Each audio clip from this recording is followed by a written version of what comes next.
May kwento ako mga par, madalian lang to.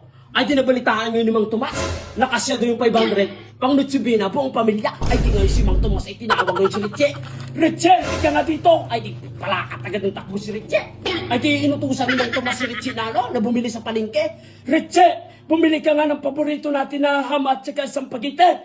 Ipagkasya mo yung pira ha. Palagay ko ay sobra na yan dahil yan yung narinig ko sa balita. Ay, di pala katagat si Richie yung takbo. At tinawag naman yun ni Mang Tomas, yung kanyang mga apo, na si Eden at saka si Mikmek. Ay, di nagkwento nga si Mang Tomas, may pangnutsibina na tayo mga apo. Ay, di ngayon ay happy naman yun ng mga apo. Asos! Nung dumating na si Richie, ay may dala, bangus. Ay, sabi ni Richie, Papa, may dala pa ako, bangus lang. Bakit? Hindi mo napili yung panutsibina natin na hamat is pampagitan. Ay, bakit di mo napili yun?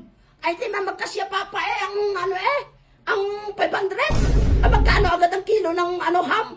250. Tapos ang pagite, 170. Ay, pamasahe ko pa papa. Ay, kaysa wala akong madala, bangus na lang ang binili ko. Ay, di ngayon nagreklamo si Mang Tomas. Ay, sinungaling talaga yung babae na yan na nag-balita-bali sa Steve. Ay, buti sila mayaman. Ay, kami ay gauling lang. Ayusin nyo ha. Para kayong hindi nakapag-aaral na.